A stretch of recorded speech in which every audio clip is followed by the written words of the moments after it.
bulleessita ankooti jabaatee daakeen bulleessine maana deessita ala malee kaayoo sinneessine ma bulleessita ankooti jabaatee daakeen bulleessine maana deessita ala malee kaayoo sinneessine ta'idha malee miti dubbiin akkati yaadde nanni bindame humna kan kee norma gargaarte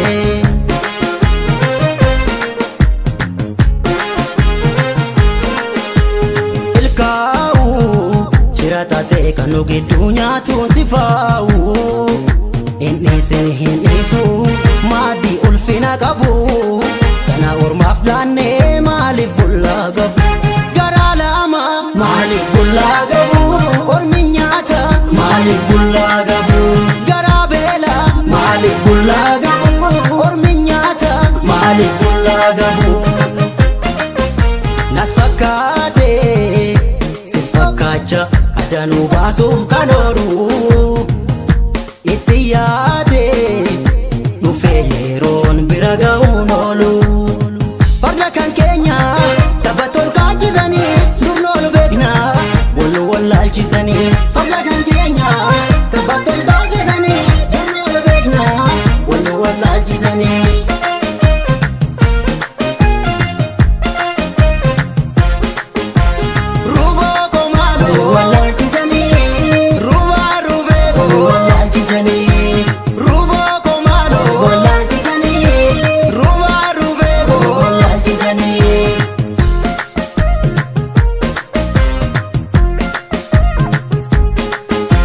Ebodde beela'ee argaa kee dharra'ee siif jedhee dhama'ee aniin kee rarra'ee atuun haftu sin eegaa guyyaa dhuftu si beekaa qalloo koo maaloo guyyaa dhuftu si beekaa lalgaa addisee koo guyyaa dhuftu si beekaa qalloo koo maaloo guyyaa dhuftu si beekaa lalgaa addisee koo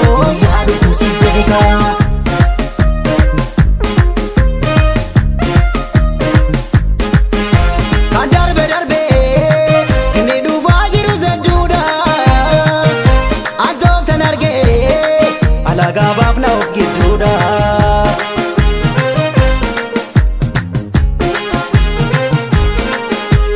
milkaa'u jiraata ta'e kan nu gidduu nyaatuun si faa'u hinnisu maaddii ulfina qabu kana ormaaf laannee maaliif bullaa gabu garaa lama maaliif bullaa gabu ormi nyaata maaliif bullaa gabu garaa beela maaliif bullaa gabu ormi nyaata maaliif bullaa gabu jiraadini nu sakaale ofirraa baasnaa malaanii somnis yoogaa iddoo dhaalee gaf tokko mo'aa dhugaanii farda kan keenya taphattoon kaachisanii durnool beekna wallu wallaalchisanii farda kan keenya taphattoon kaachisanii durnool beekna wallu wallaalchisanii